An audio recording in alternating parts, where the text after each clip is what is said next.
So yeah, we've got three speakers this morning who are going to go through it and focus on kind of different areas about how university communication teams can help us. So first of all this morning, if it's okay with the speaker, we'll go to Gary from the University of Kent. And Gary's going to speak to us about how universities can help us to communicate our research. So thinking about kind of press releases, if we want to submit to the conversation. So I'll pass over to Gary, if that's okay. Good morning, and thank you, Chloe.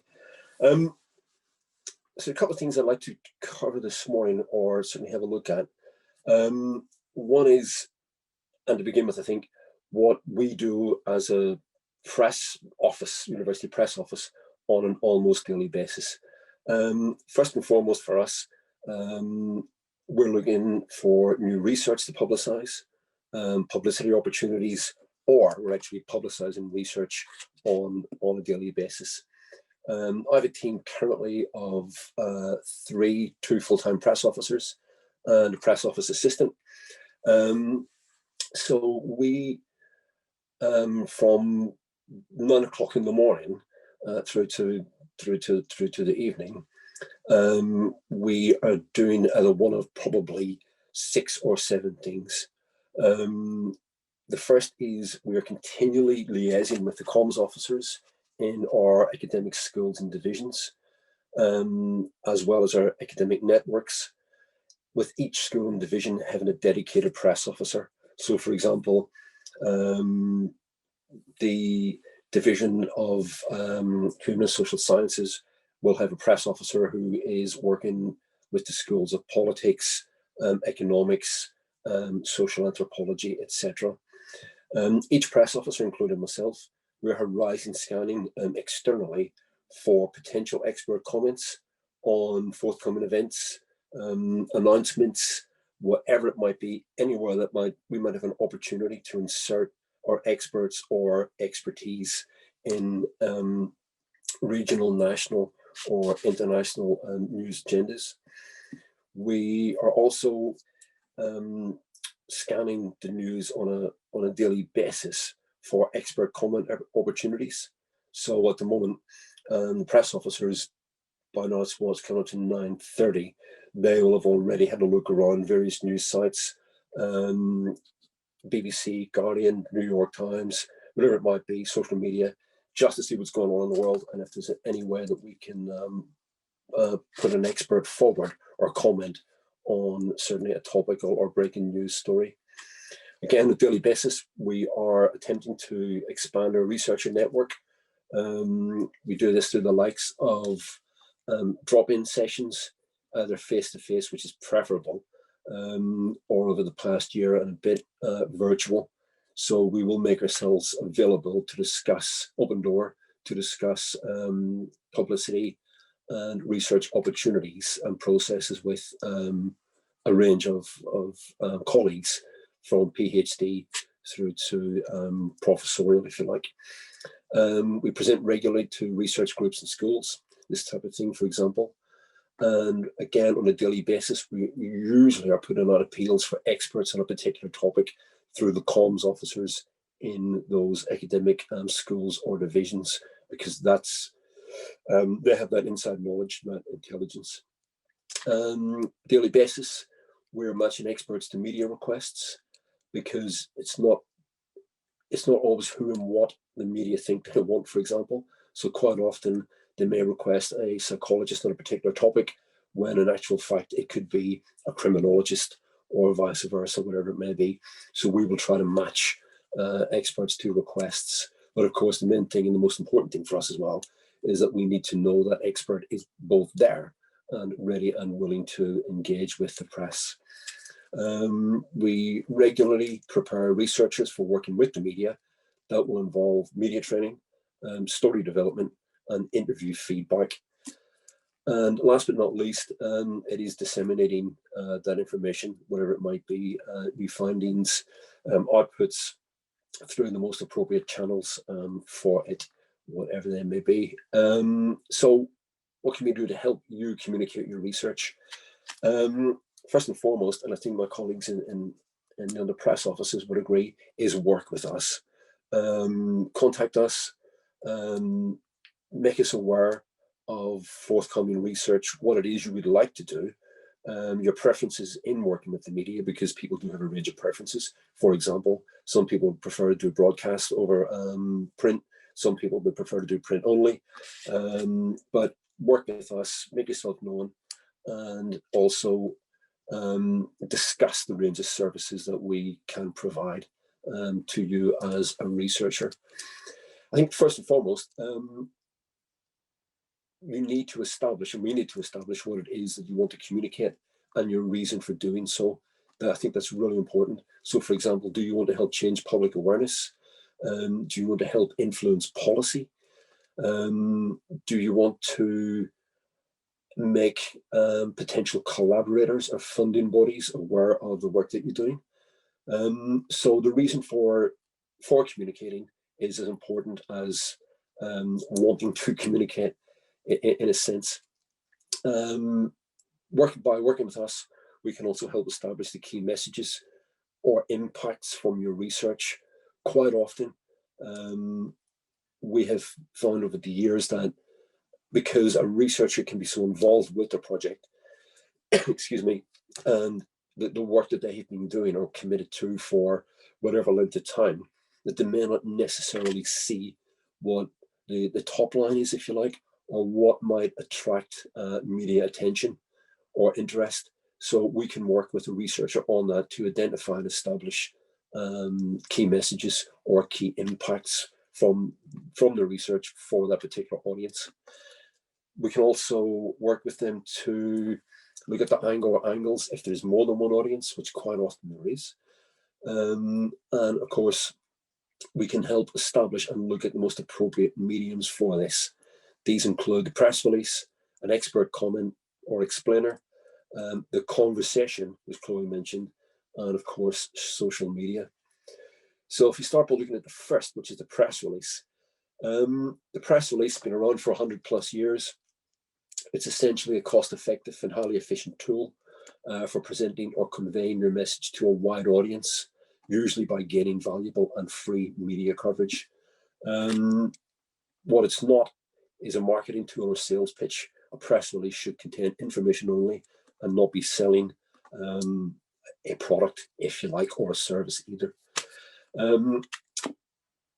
A recent study by Cision, one of the big distribution platforms and monitoring agencies, showed that despite the the frequently reported death of the press release, journalists still like them, with more than 85% saying they wanted to receive them. And of that 85%, 71% of journalists want to receive press releases publicizing research findings. Of course, the research has evolved, or the press release has evolved, I should say, with many journalists now happy for it to include images, infographics, and videos, anything that they can use to help tell that story online, because of course, from the birth of the press release to where we are now, the media has also evolved. Excuse me. But I should think no matter what the content, all press releases need to contain what are generally referred to in the industry as the 5 W's, which is basically the who, what, the why, when, and where, and sometimes a H for how was it done, for example. In terms of the structure of a press release, quite often, and I think colleagues elsewhere will find as well, that it's the first paragraph that's the hook. It's the title and the first paragraph that will get a journalist interested. Many journalists are receiving hundreds of emails per day, and quite often hundreds of press releases, particularly if they work in the education sector, for example, in the likes of the Times Higher. If you think about it, 125 universities, 125 press offices, each producing and disseminating a very high level of content, and they don't have time to read through it all. They don't have time to read the full press release. So for a journalist, the first paragraph is key. That's where the impact should be made, and where the impacts should be presented. Of course, there are also platforms, content aggregators out there as well that will reproduce quite often the entire press release. So the press release, the full copy, the full body of a press release is of course important, as should contain, as I said, the 5 W's and also a quote or quotes as well from the researcher, because journalists still like that, that personal insight, if you like, and personal contribution. Before producing a news release or a press release, several considerations. One, I think, why the release is being written. For example, is it to broadcast new information or update a target audience? This week we have done both. In fact, we have, through our TISIT Centre, been issuing, I think we're up to about 5 updates on the one release. So it has a range of purposes. Again, who's the audience? Who's this for? Does the press release contain invaluable or newsworthy information that will be used by the target audience? Is there sufficient cause for releasing the information that you wish to broadcast? And probably most importantly, what do you want recipients to take away from the press release? So the press release, still important, can be a bit of a big beast. Quite often it can take weeks of to-ing and fro-ing between a press office and a researcher to reach the final fully approved and signed off copy. However, a comment piece or an explainer is probably, it is a quicker and easier way of communicating with both the press and a mass audience. It's also known as newsjacking, which I'm sure is a term that many of you have come across. But a comment piece, ultimately, it's a way and means of providing expert analysis or insights of breaking current and topical news stories. Newsjacking.com, which is a thing, describes newsjacking as the art and science of injecting your ideas into a breaking news story and generating tons of media coverage and social media engagement. So no pressure on press offices there, but that's basically what it is. In terms of a comment piece, for you and for us, they're also a great way of building expert profile with the media and audiences. For example, going back to February 2020, when coronavirus was developing, COVID-19 was being covered more extensively by the media, we, through a series of comment pieces, have developed someone who's now one of the leading commenters on the science behind the virus and the developments of the virus. That took, at that point in time, about 6 or 7 expert comments, but he very quickly became a leading expert for the media in that particular field. We can also use comment pieces to preview research pre-publication. So you may, as a researcher, comment on a topical news story, but within that same piece, we can refer to forthcoming research and where that research may be published and a date, if a date has already been made available. Generally speaking, comment piece produced very, very quickly. It's now 9:39. I should think that my colleagues in the press office are already, if they're doing any comments today, have them underway. I've spoken to the researcher. And if there's, if they're going to go ahead with it, if they're going to proceed with it, that something's being drafted, hopefully by 10 o'clock at the latest. Keep it short, 250 to 300 words. Again, in and out very quickly, say what you have to say, because one of the main benefits of this as well is encouraging the journalist to make contact and learn more about what it is you have to say, and why you have to say it, i.e. why you are the expert. Insightful, they're helpful. The main thing is, well, of course, is to be off the fence, no grey areas. Have something to say, and if you have something to say, by all means say it, preferably within 250 to 300 words, although you may have the opportunity to elaborate if and when a journalist picks up on this. Explainers, I'm sure many of us are used to explainers by now, BBC, The Guardian, they feature them regularly. Basically, these are plain English explanations of a complex or complicated issue. For example, the Northern Ireland Protocol. We've done recently quite a few explainers on this because it is very complicated, not just for the public, but also for the media as well. We recently issued one on the Israeli-Palestinian conflict, which attracted the attention and drew praise from the BBC's Jeremy Bowen, who's actually reporting from the area at the time as well. And he used some of the information that we supplied via the comment. The third opportunity or route is the conversation. I'm sure many of you are aware or have seen or read or picked up on something from the conversation at some point. Conversation describes itself as an online independent source of news and views from the academic and research community delivered direct to the public. Its aim is to allow for a better understanding of current affairs and complex issues. It's been in the UK since 2016, but remains hugely influential and an important platform for academics, both in terms of communicating your message but also development as a media contributor or commenter, as you will get to work with some of the best and certainly some of the most experienced editors in the business at the conversation. Just as importantly, it's a free resource, free to read, free to share, free to republish under Creative Commons, which makes it very, very flexible and very, very important for us. The conversation, they can be contacted directly via their pitching tool, which is on their website. But also it's probably easier for a researcher to go through their press office again, because we have contacts and deal with the conversation on a daily basis. However, one thing to note is that priority will be given to member institutions. At the moment, Kent is not a member, but we're hoping to resume membership as soon as possible. But priority will be given to member institutions, although occasionally, if a story is of particular interest, they will pick up and they will cover it. Last but not least, of course, is social media. Last I saw was 1 in 40 academics now use Twitter, might be slightly more than that. Twitter is the first place that many journalists turn to when sourcing experts for a story.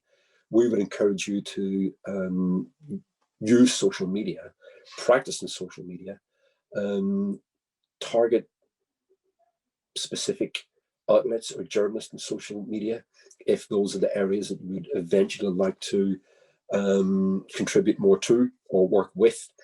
But once again, liaise with your press office, as you don't ever want to scoop yourself or your press office, because you don't want to break news about a particular story or piece of research via Twitter when the press office or a journalist may be considering the same thing. Summarize, there are a number of ways of getting your message out there, and plenty of platforms on which it can land, but the best and easiest way to do so is to work with your press office and communications people. Thank you. Thank you, Gary. That was really helpful and really insightful to know a bit more about kind of press releases, comment pieces in the conversation as well. So thank you so much for joining us today. We've got kind of a Q&A section at the end. So if people have got any particular questions, please do pop them in the chat and we can direct them to the relevant people at the end of the session.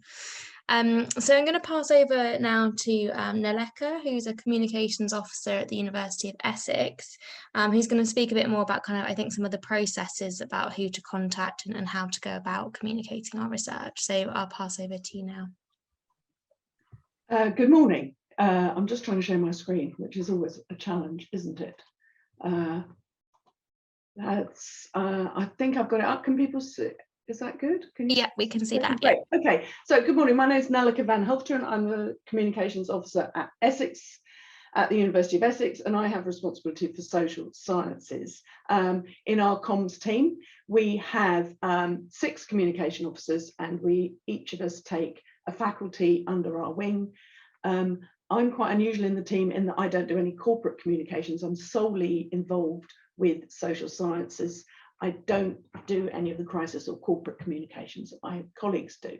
The social sciences department faculty at Essex is obviously massive, so I'm quite busy. Just to let you know, we know in the comms team that our academic colleagues have got a lot to juggle, and that communicating about your findings and promoting your expertise can probably feel like an extra chore, and that you don't really want to do or forget about or add on at the end. But don't worry, that's what we're here to help you with. In the external communications team, I've told you a bit about us already, we work very closely with the internal communications team and the web development and marketing teams. We've got dedicated departmental support, and we're here to give you the assistance and join lots of dots behind the scenes, if you like, of what is necessary for you to understand, or for us to understand, in terms of making sure that your work is out and promoted and pushed out in all the different ways that's possible. So within the faculty, I'm talking about Essex, but I think there are probably parallels to be drawn with all the other universities as part of SeNSS. The faculty departmental support. So there's in Essex, there's an external communications officer. I've heard from Gary that there are communications officers for the faculties in Kent as well. We also have a faculty web and promotions assistant. There are web authors within the faculty. These are academics and also administrative professional support staff. And there are also publicity officers in some of the departments at Essex in social science. There's not consistency across all the departments in social sciences, but there are pockets of extremely good practice across departments. And one of the things that we do periodically is look at what the communications looks like for the faculty and draw on the good practice, and perhaps suggest that different departments look at each other's work. Okay, so how we can help you. The university's got a huge amount of expertise, and we know, as I've already said, that you're juggling behind the scenes. You're trying to concentrate on your academic outputs. We know that it's important. It might be for all sorts of reasons. It might be that your funder is telling you you need to get some traction externally. It might be that it's very resonant with the current news agenda. It may be that you really enjoy it. There's all sorts of reasons to communicate. And we're here to help you. So what we'd always suggest to you is that get an introduction session with the communications officer. Ask for it if it's not offered. What we try to do at Essex is get around all the new appointments and PhD students and the postdoctoral academics, early career academics. We attempt to get round and meet you all. There's lots of you. There's only one of me, but make contact with me. I'm really happy to talk to you. We sometimes run group sessions. We are very happy to do one-to-one. Currently that's on Zoom. Just to let you into a secret, I started in February at the University of Essex, and I've never met anyone in the flesh, so it's a bit weird. I know what you all look like from the chest down. From chest up, I should say. So get a meeting with us, and what we'll do in that meeting is we'll talk through with you what your research is. What are you doing? What are you working on? Who's funding it? Why does it matter now? We'll look at whether it's cross disciplinary. We'll look at whether it's working with industry, whether it's working with the voluntary sector, all sorts of things. We'll look at what the links are with the news agenda, with the politics agenda, with the society agendas that are currently going on. So it might be now there's work going on, I know, in one of our departments where there's a new course being developed, and it's actually really relevant to carers. And so we're thinking, oh, that's an interesting angle. We need to promote this and create some kind of news agenda around the availability, because what we know in the news is that we need to be supporting our carers more in the care sector. We can discuss training needs for you, because we don't expect you to know very much, and what we know is that we will offer you support and formalised training where you need it. What we have in the background that is useful to you is, as Gary's already said, we've got contacts in the media, we've got media, we know what journalists are looking for that day. We get calls for expert opinion, and we maintain a database, a spreadsheet, I should say, of who the academics are, who's happy to work with the media, and what their subjects are, and then we mix and match as it goes along through the day. and through the weeks. So come and meet with us, do talk through with us, and we're always really happy to talk you through. So what we do is that we can promote you as an expert commentator. Gary's already mentioned that, so I won't go into too much detail, but we will also seek to identify opportunities for you to react to the news agenda. It might be that you're bang on the money with the work that you're doing. It absolutely chimes directly with a news story, or it might just be that there's an interesting angle to be had, which is maybe something that a journalist who's writing hasn't thought about, the peripheral vision, if you like. You have to think laterally sometimes with the news agenda and things. So my advice to any academic is, if you're listening to the news or watching the news or reading the newspaper or on Twitter and somebody says something as an expert and you think, hang on a minute, I know more about this than they do, that's the point at which you ought to be popping an email to us and saying, I've got an opinion on this, how do I get this out? And that's when we'll start working with you. So obviously it's research based. Your opinion is also interesting, but if you can link it to your research, that's what the journalists are interested in, and that's what the news affairs desks are looking for. We've got contacts on the media planning desks, and we've got media partners through whom we work. We can work internationally as well as nationally. We've got Globe Links partnership at Essex, where we can where we often put academics in touch with journalists from across the world. And of course, with international work that's being done, it's not just the UK media that we're looking at and is of interest to us. So we've got all those contacts. Let's move on to the specifics. Social media, Gary's already mentioned how important it is. We would suggest that every academic has a Twitter account. I think this might become one of those things that in 10 years we won't need to say anymore, because it will just be automatic. Whether you're interested in Twitter or not, it's quite difficult for us to say, here's a new report, we're going to promote it on social media, but we can't actually link it back to the academic. So even if you're not very active, I think it's important that you have a social media profile account, and then we can link to it, and we can link your work to the rest of the university as well. So what you need to be thinking about with social media is which channel, which platform you want to use. Where are the people you're interested in having a conversation, and you want to join that conversation? It might be Twitter, it might be LinkedIn, it could be Instagram. That's unlikely, but things change, and the thing about social media is it's constantly developing, so we can't get too complacent about it. There is lots of support for starting to engage with social media, and this is coming back to what the university can do for you. What we can do is help you understand that there are Moodle courses that you can do. There's blogs about getting started with social media. Our social media digital assistants are very happy to help people.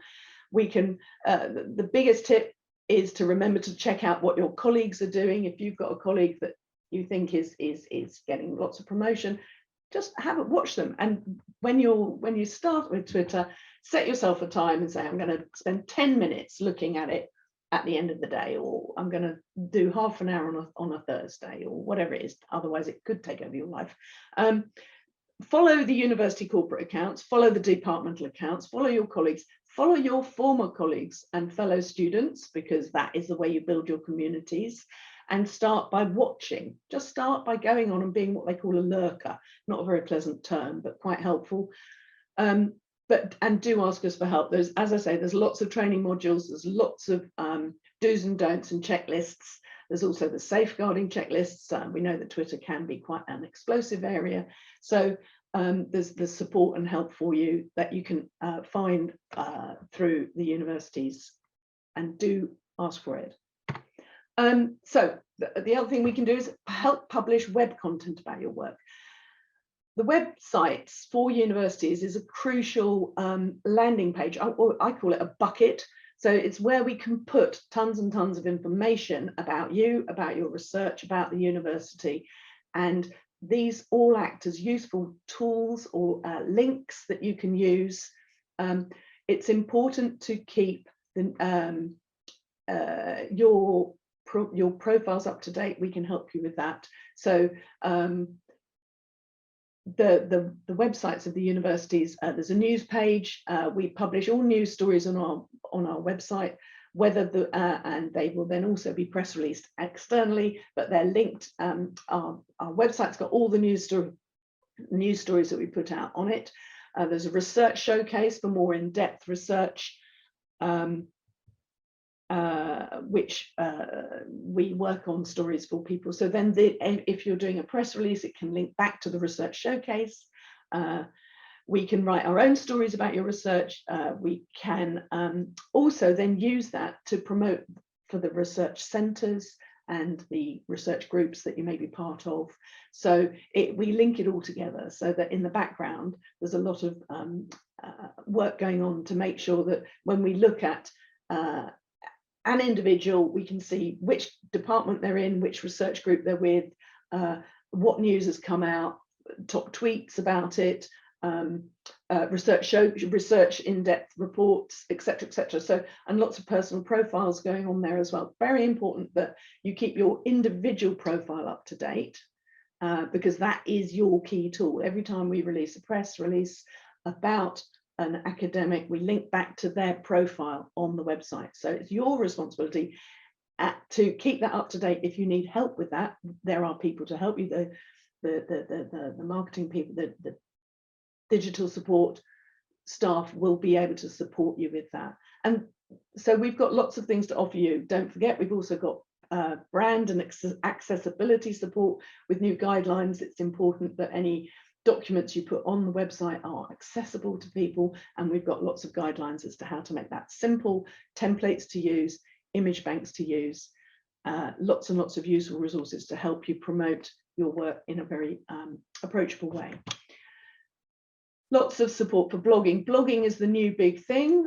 We've got a blog site on the website. We can support you with it. Don't forget that blogs are really useful, a little bit like opinion pieces, a little bit like they're not just about your research findings. They can be about the process, they can be about the partners, they can be about the student journey. If you've developed a new course, or if you've developed a new subject matter, it might be that the students you want to talk to the students, and the students may wish to write a blog about their experience about the way the course has been delivered, or about the learning that they've had through working in the community, or an internship that they've done, or a placement that they've been involved with. All of these things are nice, short, communicable things, and they all serve to promote you and your work and your courses and your students and the university. And we also republish blogs from other platforms with permission. So all conversation blogs come onto our website, or blogs from other, for instance, at LSE has an excellent blog platform, and we will republish those to make sure that we can link them to you on your profile and keep that continuity, if you like, for you building your profile, which of course is really key. We can support you with writing for the media. We can help you work out who your audience is. Gary's talked in depth about this, so I won't go on too much, but we can help you decide on which channels, at what point. There are tons of templates and checklists. I suppose my big message to you is don't reinvent the wheel, except for your research. I'm not going to get involved in you reinventing wheels or going right to the beginnings with research, but in terms of promotion, templates, checklists, how other people have done it, always have a look. Always go and see, read the news stories on the website. Think, oh, okay, so that's happening. So maybe there's news in my research. You can transferable skills there. When you're thinking about writing for the media, when you're thinking about putting things out, we will help you. We will help you as much as you need. There are tons of templates for you to work out whether it's a news story in the first place. We can also help you with the angles, and we can help you with the technicalities of things like photo permissions or quotation permissions from people, which need to be happening. And we can help you with all of that. The templates and checklists, do make use of them. We can help you prepare for a broadcast or a written interview. We can guide you on how to give a good interview. We've got blogs on these, we've got training sessions on these, how to deal with difficult questions. There's media training, which we can give you as individuals. There's individual support that we can help you with. Very practical things like don't wear a stripy shirt on a Zoom meeting, that sort of thing. And and check that your wardrobe is closed behind you when you are, all sorts of practical things which maybe you wouldn't think about in the heat of the moment. She looks behind her to see she has no wardrobe. And lots of individual media training that we can support you with, or general stuff through Moodle courses, etc. At Essex, it's called the Research and Development Programme. This is being a framework. This is being developed, and there are training opportunities. There's one-to-one media training. There are away days. Some departments have away days. There are Moodle courses, and there are blogs about blogs. There are blogs to help you about promotion. What I would really strongly suggest is that you keep in touch with us. Our key messages are to you that promotion leads to exposure, and exposure leads to impact. Promotion is a pathway to impact and is therefore really necessary. Ask us for advice. Just come and see us, because we're lonely in there unless you contact us, because you're what we're here for. That's about it from me. I hope that's been helpful. Thank you. Thank you so much, Naleka. That was really insightful to hear everything you've gone through there, and about how, yeah, we can get in touch to receive your support, and from our universities as well. So the last speaker that we've got today is Jeremy, who's a Senior Communications Officer from the University of Reading. And I think Jeremy's going to be speaking to us about kind of top tips really for communicating our research to wider audiences. So I'll pass over to Jeremy now. And just as a reminder, do pop any kind of questions you might have in the chat, and we'll put them to the panel once Jeremy's spoken. Morning, everyone. Thanks for having me along this morning. Yeah, I'm Jeremy Laline. I'm a communications research, or a research communications officer at the University of Reading. And similar to, you've already heard from Gary and Naleka, we sit within the broader corporate communications function, which includes things like internal communications, community engagement, student communications, and social media. But for the purposes today, your interest will learn the other two functions, which is mine, which is research communications and engagement, and the press office. And I think Gary's already covered very well the press release and how that all works, and so I won't repeat any of what he said, but just to say, if you are thinking of doing that, then the press office is a place to get in touch with. And we are also an institutional member of the Conversation at Reading, so if you want to write an article for the Conversation, you can get in touch with the press office, and they'll be able to help you with that and go through that process of kind of developing the article. And that's something you may want to have, a chat with your supervisor about as well. Additionally to all the other functions that the press office normally covers, the University of Reading also has a regular slot on local radio. So BBC Radio Berkshire, every Monday afternoon, we have a slot there on the radio. And so anybody can, if they want to try being on live radio, which is a good experience, I'd recommend it to everybody to do it sooner rather than later in your career. And it's not just reserved for senior career stage people.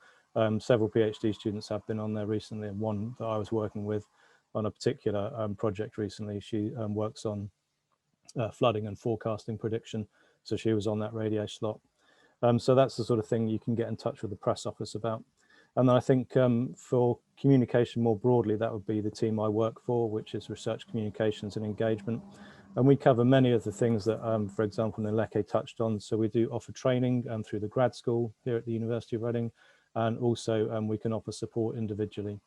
So if you need help writing a communications plan, or some of the things I'm going to touch on quite briefly this morning about kind of using social media and broadening your message, we can help with kind of having a longer conversation or additional training about that. We also have a WordPress research platform here at the university. So you may have seen some of these already. Some of your supervisors and research groups will have their own dedicated website. And so they're relatively easy to set up. We do set those up, but you would need to maintain them on your own. But if you have a particular project, or particularly like a particular engagement project that you're working on, we can set up a website for you. So one I've been working on this week is it's a survey-based thing. So they wanted a website where they could host a survey. So it's either that sort of thing, or kind of the other side of it is people who want to engage with different sectors. So you might have a slightly different website, one aimed at policymakers or something like that. There is also an internal newsletter, internal research newsletter at the university, which we can include items in. So if you want to include anything in that, just get in touch with me. And we also have our Connecting Research blog, which again, similar to the University of Essex that Naleka said, that publishes content we create ourselves, but also all the conversation articles that come out from our institution get republished there, and some from other blogs as well. So that's the Connecting Research blog, and also Connecting Research on Twitter. So if you are on Twitter already and you want to, broaden the reach of your research, just tag in @UniReading _research, and we'll retweet stuff for you. And I think, I mean, outside of the kind of formal training, we would offer, say generalized support, and we do have guidelines and templates to follow and things like that. And again, would absolutely echo what my two colleagues have already said. Please do get in touch with us. We are a relatively small team, and we can't cover everything that's going on across the university. So we can only kind of help with things that we know about. So, please do reach out and get in touch if you have even if you think, oh, this is not quite ready yet, please do get in touch. I think, preparation is always good with communication, I would say, is a good rule. But this morning, kind of dealing with more sort of, I suppose, general things, I'd just like to talk a bit about kind of how you might present yourself on social media. I think the great benefit of social media is it's all free, and you can just do it yourself. So if you're not at a stage where maybe your research isn't complete enough to present, or you feel like you don't have a good enough story to tell, you can still start kind of, building that cachet, building that profile on social media. The first thing I'd like to say is it's not an either or choice. Social media is just part of the media more broadly.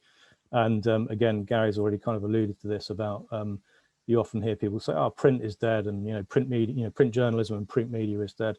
It may be true that print is dying. I'm not entirely convinced by that, but print journalism certainly is not dying. That kind of dynamic and that model of way of working is in rude health, let me tell you.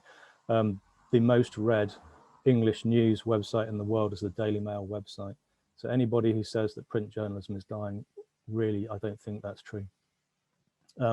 And the other thing I'd like to start by saying is social media is a plural. And again, Naleki's already touched on this. There are many, many different channels in social media. And again, I mention this because you often hear people say, oh, we'll put that on social, like somehow social is this amorphous singular mass that is identical. And that's not the case at all. Typically in communication, we would do like audience identification, and sometimes you hear that called audience segmentation. And that's kind of, that job has kind of already been done for you on social media.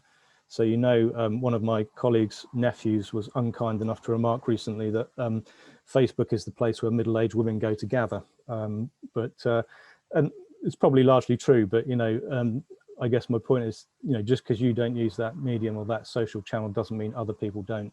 And so when you're, picking a channel to use or picking a type of thing to use, there will be differences between them, but some of them are very broad. So like YouTube, I think everybody in this country watches at least one YouTube video per month on average, everyone under the age of 65, that is. So, again, there are, even with broad things like YouTube, there are still kind of things where you have to think about. So that would be the first thing I'd say, kind of understand that by using certain of the social media, that will pre-select your audience automatically. Though I would say that Twitter is one that seems to be the most, certainly in higher education sector, the one that most people use for work purposes. I've worked closely with a young academic here at Reading in the past. He said that, if he doesn't see a paper mentioned a few times on Twitter, he figures it's probably not worth checking out. So he kind of uses a triage for his literature review, So it has many uses, but it's, I think, quite widely used in the sector. So how would you start on social media? What have I got to say? Maybe you don't feel you have anything to say. So I'm going to kind of give three kind of broad outline ways you can get started. And the first of these is kind of thinking about presenting your message and kind of how you might present your information. And so the first one of those, I'd say, is clarity. It's really, really important. I mean, really important to be clear about what you're saying. I guess even before you start, understand what it is you're trying to say, and be really clear in your use of language as well. Remember that Twitter speaks to an international audience. All social media speaks to an international audience. So try and avoid things that are too idiomatic or too specific to English. And on the subject of clarity, I'm sure we can all think of examples where we might say something out loud that is very funny, but when you write it in a tweet, it looks a lot less funny. Only 7% of our communication is based in the words we use. The rest is on kind of things like intonation and culture and body language, facial expression, none of which you have on social media. So I'd say just, you know, think about that a little bit. And without wishing to scare anybody, I want to take a little sidestep and talk about the legal position there as well. In traditional kind of media, someone would have to take you to court if you insulted them or defamed them, you know, in a slander suit or something like that. With electronic communication, there was a law passed that means you can be prosecuted if you use kind of, I would say, language that is, you know, sort of illegal in the sense of detrimental to protected characteristics or something like that. So it's not to frighten you, it's just to be aware of that difference. It is quite an important distinction. And you'll often see on people's profiles, they have all opinions my own or something similar to that. That has no real meaning in legal terms. So not only you will be responsible, but your institution will be responsible for you as well. So it's not to kind of frighten anybody, but just to be aware of that difference. So I think clarity, and then my second C is going to be consistency as well. So, you know, don't present yourself online in a way you present yourself differently in another way, and also be consistent within your own channel. Don't start talking about random subjects, you know, kind of be consistent in your delivery, consistent. If you're a jokey, happy person, be jokey and happy online. If you look at my Twitter, you'll notice it's not full of jokes because I'm not terribly funny, you know, so, but just be consistent in your presentation, offline and online, you know, be consistent, but also be consistent within the channels. And I think the third C I'd say is confidence. Again, when you start off, many of you here at the sort of, you know, earlier part of your career, you'll think, oh, you know, why am I doing this? No one's listening to me, you know, so I would be confident in the way you put your message out there. People receive messages that are given confidently much, much better. So I would just be confident, you know, and that's not to say I'm asking you to lie, obviously, but just be confident in what you're saying. I know in research loves, you know, caveats and if, buts and maybes, but that's not a brilliant way to communicate to a general audience. There's no problem about admitting, you know, this is a complicated picture or we don't fully understand this, you know, that's fine, but not all the kind of caveats you might put into a scientific paper. And so I think that's a sort of broad outline how you might present your message. I think presenting yourself is also part of being online. You know, being on social media shouldn't be an unredacted record of your life. So you kind of have to choose some way of kind of honing that down.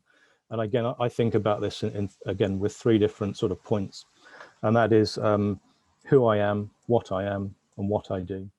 And these aren't deep existential questions. I'm not a philosopher. This is just a kind of way of creating a profile that's a fairly simple way. So for many of you, what you are will be PhD students or researchers or graduate researchers, however you like to describe yourself. What you do is research in your particular field, and then who you are. Again, I'm not asking for a kind of, you know, exposing of your soul online. It's just pick something that will distinguish you and make it, I wouldn't say unique because there's a lot of people out there, but something that will just make your profile a little bit distinguishable. So for those for me are, I'm a communication specialist. What I do is work at the University of Reading, and the who I am part is I like books. And that's kind of related to my job, so it's good.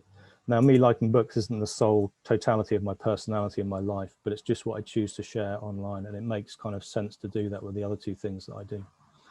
And then the last things I'd like to talk about is the 3 R's. Unfortunately, they're all the same R, so it's a bit of a cheat, but I couldn't think of 3 different things and lots of 3s. And the last three is relevance, relevance, and relevance. I think, you know, absolutely stay on message and be relevant to your audience. And I say that for 2 reasons. One is people have to know why they're coming to you. You know, why am I following you on social? I want to hear about research. And then all of a sudden you start saying, oh, here's here's my dinner, or I'm having a picnic with my friends or something like that. You know, it kind of jars a bit, and people like, you know, their expectations to be met, and they don't like odd things popping up like that. And the other reason I mentioned relevance is it's an absolute key factor in the way Google search engines work.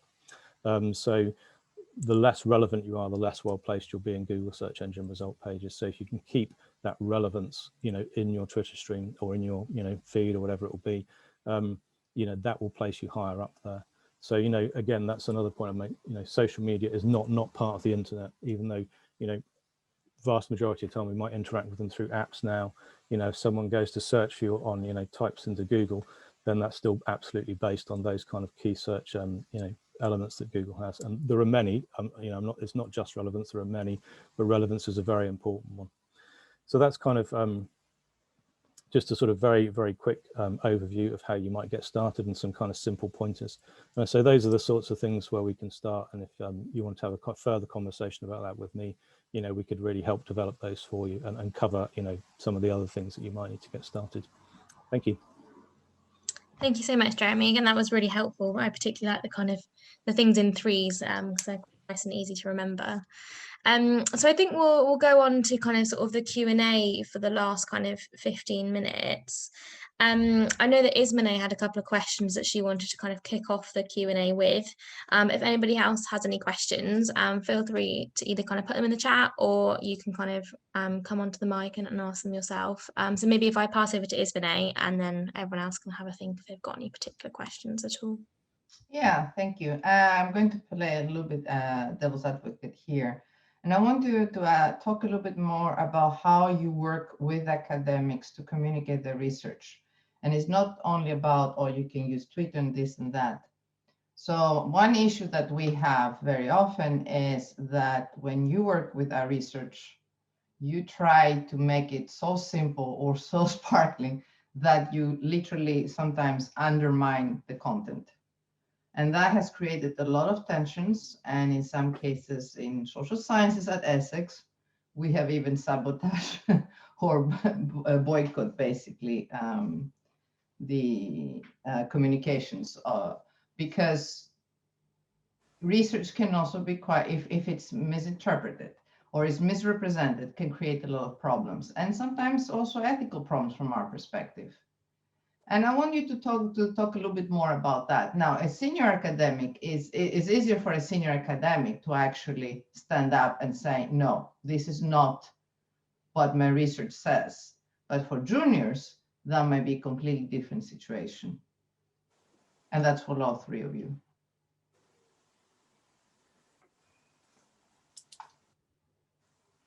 Shall I come in on that one first? Mm-hmm. I think first and foremost, we won't send anything out until you have fully approved the content and the message. We will also explain where we're sending that to. Now, if it's misrepresented in the press, and we have done this on quite a few occasions, we will contact the journalist and very clearly indicate the mistake that, or explain the mistake that they have made in a polite way and ask for a correction or an amendment. So we're not averse to doing that, but I think first and foremost, we will work with the researcher or the academic to ensure that the message that does go out is very, very clear and has been signed off not only by yourself, but also if there are any collaborators or partners or anyone else involved in the project, that everyone is completely and totally happy. Locked copy, we won't send anything out. If we change the punctuation, we'll send it back to the academic for final approval. But the final approval does lie with the academic and with any other partners or collaborators. I think that's right. Just to add to that, for example, I was sent a paper the day before yesterday by a researcher saying this has been published. It looks quite complex. So the first thing obviously is that I'm not a sociologist, therefore I will read it. I'll read the abstract, I'll read the introduction, I'll read the conclusion or discussion or whatever it's called. And then I'll put a series of questions to the researcher to say, my understanding is this is what you're talking about.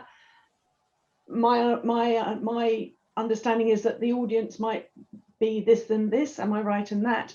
From what I see, these are the key messages. Would you agree with that, or have I got it completely wrong?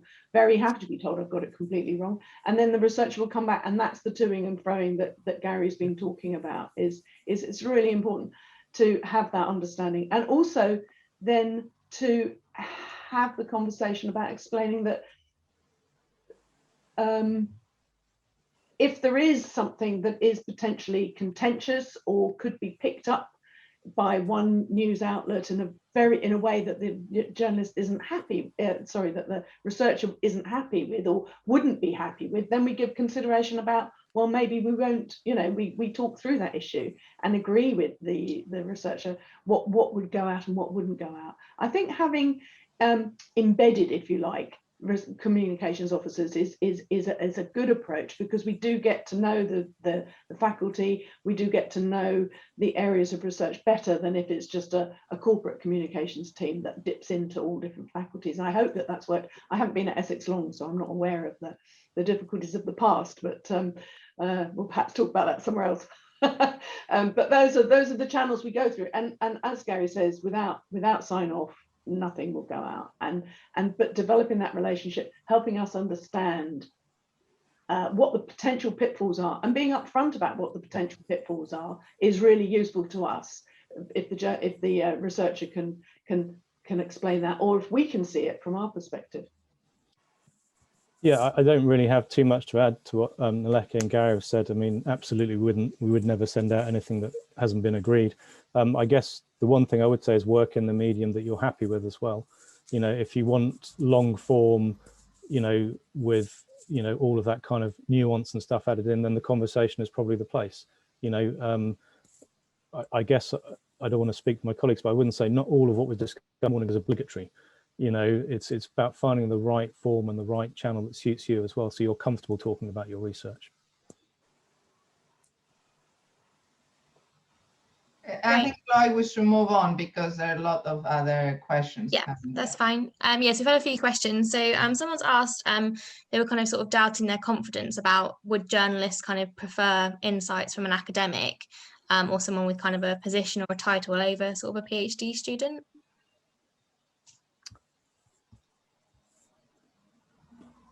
I think it depends on who the appropriate voice is. If you've the person who's done the research, if you've done the survey, and you're writing up as part of a group, including more senior academics, then quite often it's the person who's done the work that can be the clearest. I mean, I think that's also something for you to agree within your research group. Mm-hmm. That's not something that we necessarily would get on with, but we haven't had problems quoting people. One of our very recent PhD new career researchers has had a lot of coverage recently for work that she did as part of her PhD, and absolutely the right approach to take. Yeah, no, I'd agree with that. I think mainly my experience is it's to do with the subject rather than the person. Yeah. I said recently I was working with a PhD student, and that was absolutely, she was on the radio and did some other press and stuff like that. So I think it's probably the subject more than the person is the important thing. Absolutely. Okay, thank you. And we've had another question. One of the students is quite keen to start sort of sharing their work, but they're a bit nervous because their work's not kind of complete currently, or it might kind of change as they continue their work. And they wondered if you had any advice on what kind of media might be best to use, or perhaps whether to kind of blog their research journey.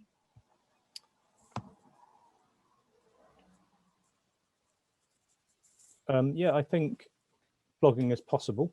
It's quite a lot of work, to produce something. I mean, I suppose that's the wrong thing to say. I would set the tempo of your blog that would suit the amount of work you can give it. So, don't start off doing a piece every week and then run out of steam after 6 weeks. If you think realistically, I can do 400 to 500 words once a month, then I'd establish that pattern and keep that pattern going.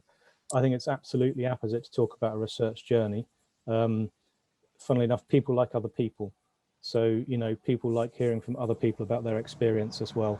So, and I think demystifying research is probably quite an interesting topic in itself. How does research work? You say research and people have a very kind of fixed notion of what that is, even though it may not necessarily reflect what you're doing. So describing your methodology, your experience, how you're doing research, I think is probably an absolutely valid point. And a story is a very good way to communicate. We call them news stories for a reason, and so your story is your journey of your PhD. Yeah, so absolutely. The other thing I would suggest as well is to consider, as I said, expert comments. So that's an opportunity to demonstrate your expertise and flag, if necessary and if appropriate, the research that you're doing or conducting. So, for example, quite often we will use expert comments from conservationists, both in the UK and in the field. Particularly if they're in the field, the press will really appreciate something like that. Whether it's elephant conservation in Kenya or whatever it might be, and that helps them build their profile and gives them some confidence as well in dealing with the media. That's really helpful, thank you. And we've had another question as well about kind of how can we make sort of LinkedIn's look professional and share our kind of research interests if we don't have publications in that area. Is that a problem, or? I think one of the best things you can do when you're considering about your profile on a social media platform, whether it's LinkedIn or whatever, is look at what your colleagues are doing. If you look at what your professor does. What's their comment look? What does their profile look like if they have one? What does somebody who you admire a lot in your student group do? And just don't copy it, obviously, because you're not them, but think, oh, well, they use this or they don't do that, and start to look at that. It's a little bit like when you're doing a CV, the further along your career path you go, the less likely you are to mention your paper round, and you just need to consider who your audience is. And if it's an academic audience, you're going to concentrate on academic things, throwing in the occasional big thing that shows you're a person, as Jeremy said. But looking around, I mean, using a platform that you don't use yourself is really difficult. That's really helpful, thank you. Has anybody got any kind of further questions? We've got a few minutes left before the session finishes. Has anybody got anything else they want to ask?